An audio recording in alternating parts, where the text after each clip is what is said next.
ఈ వీడియో చూసే ముందు ఒక లైక్ కొట్టి ఓం నమఃశివాయ అని కామెంట్ చేయండి. దయచేసి సబ్స్క్రైబ్ చేసుకోండి. మనం ఎంతో ఎదురు చూసే శ్రావణ మాసం ప్రారంభమైంది. రేపు జూలై 25వ తేదీన శుక్రవారం శ్రావణ మాసం ప్రారంభమై ఆగస్టు 23వ తేదీన శ్రావణ మాసం ముగిసిపోతుంది.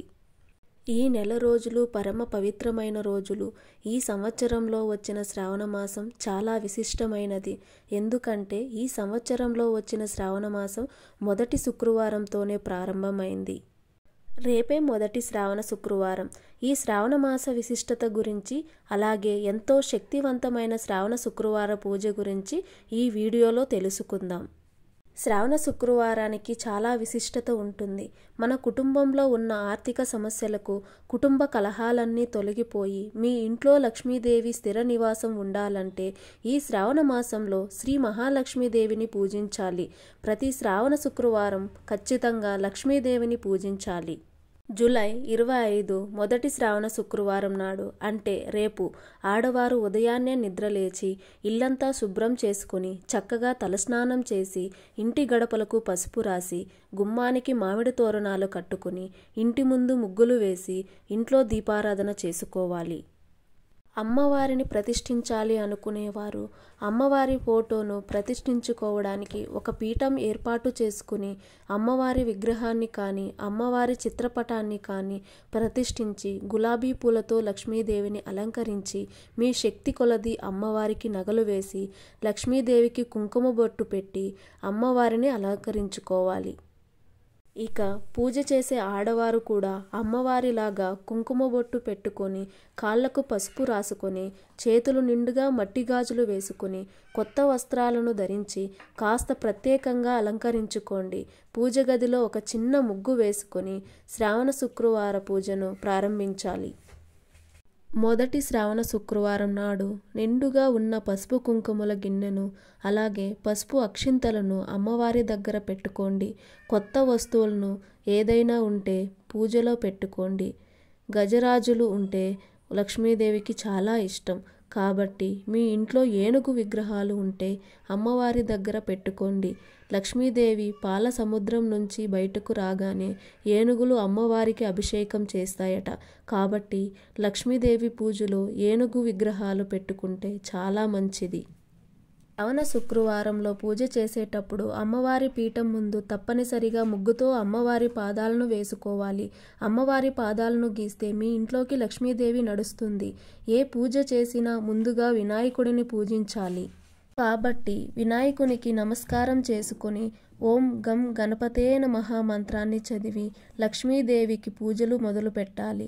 ఈ శ్రావణ మాసంలో తప్పనిసరిగా ఒక చిన్న లక్ష్మీదేవి విగ్రహాన్ని తెచ్చుకోండి. అమ్మవారి విగ్రహానికి పాలతో అభిషేకం చేస్తే కోటి జన్మల పుణ్య ఫలితం లభిస్తుంది. కాబట్టి ప్రతి శ్రావణ శుక్రవారం ఇంట్లో పూజ చేసేటప్పుడు పాలతో లక్ష్మీదేవిని అభిషేకం చేసి ధూపం సమర్పించాలి. అమ్మవారికి అభిషేకం చేసిన పాలను కుటుంబం మొత్తం ప్రసాదంగా స్వీకరించాలి. ఆ తర్వాత అమ్మవారి విగ్రహాన్ని అలంకరించుకోవాలి. లక్ష్మీదేవికి తప్పనిసరిగా తాంబూలం సమర్పించాలి. ఇక అమ్మవారి ముందు అవినీతితో దీపాలు వెలిగించి అమ్మవారి పైన అక్షింతలను వేస్తూ శ్రీ లక్ష్మీ అష్టకాన్ని చదవండి లేదా కనకదార స్తోత్రం చదవండి. లక్ష్మీదేవి విష్ణుమూర్తి భార్య కాబట్టి లక్ష్మీదేవి పూజలో తప్పనిసరిగా గోవిందనామాలు చదవాలి. ఈ మంత్రాలన్నీ చదవలేని వారు ఓం శ్రీ మహాలక్ష్మే నమః ఈ మంత్రాన్ని చదువుతూ పూజ చేసుకోండి. అలాగే లక్ష్మీదేవి చిత్రపటం ముందు కొంత డబ్బును పెట్టుకోండి. అయితే విశేషంగా ఈ శ్రావణ శుక్రవారంలో కామాక్షి దీపం వెలిగిస్తే చాలా మంచిది. మీ వద్ద కామాక్షి దీపం ఉంటే ఒక ప్లేట్లో బియ్యం పోసి 2 తమలపాకులను పెట్టి తమలపాకుల పైన కామాక్షి దీపం వెలిగిస్తే ఇక మీ ఇల్లంతా సిరి సంపదలతో నిండిపోతుంది. ఈ సంవత్సరం అంతా డబ్బు కొరత ఏర్పడకుండా మీ ఇల్లంతా పుష్కలంగా ఐశ్వర్యంతో నిండిపోతుంది. విశేషంగా ఈ శ్రావణ శుక్రవారంలో ఐశ్వర్య దీపం వెలిగిస్తే చాలా మంచిది. ఐశ్వర్య దీపం అంటే ఉప్పు దీపం. కటిక పేదరికంతో బాధపడేవారు శ్రావణ శుక్రవారంలో తప్పనిసరిగా ఉప్పు దీపం వెలిగించండి. మీ ఆర్థిక సమస్యలన్నీ తక్షణమే తొలగిపోతాయి.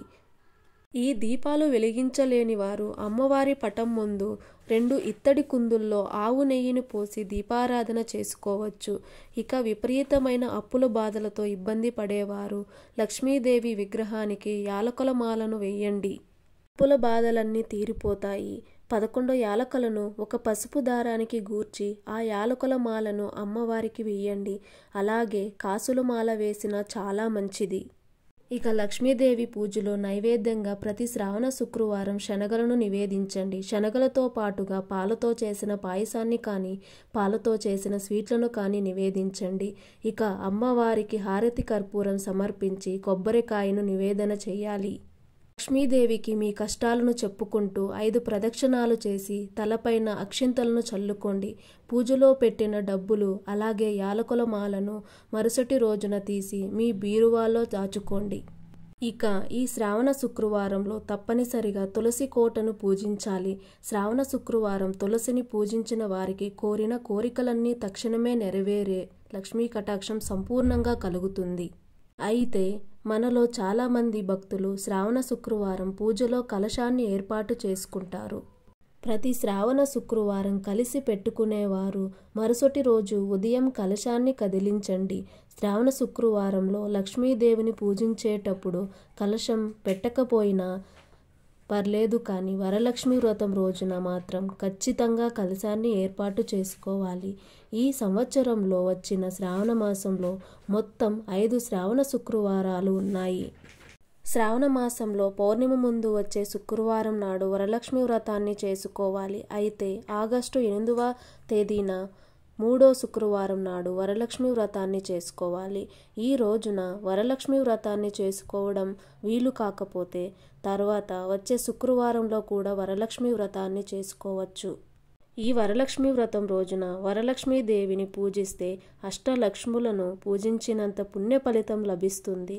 కాబట్టి వరలక్ష్మి వ్రతాన్ని చేసుకునే వారికి లక్ష్మీదేవి కనక వర్షాన్ని కురిపిస్తుందని, మీ ఇల్లంతా ధనధాన్యాలతో నిండిపోతుందని నమ్మకం. ఈ శ్రావణ మాసంలో చేసే లక్ష్మీ పూజలకు సర్వ పాపాలను తొలగిపోయి లక్ష్మీదేవి త్వరగా ప్రసన్నమవుతుంది. శ్రావణ శుక్రవారంలో మాంసాహారానికి దూరంగా ఉండాలి. అలాగే భార్యాభర్తలు బ్రహ్మచర్యం పాటించాలి. ఈ వీడియో మీకు నచ్చినట్లయితే ఒక లైక్ కొట్టండి. ఇలాంటి ఎన్నో వీడియోలు మీరు పొందాలి అనుకుంటే సబ్స్క్రైబ్ చేసుకోవడం మాత్రం మర్చిపోకండి.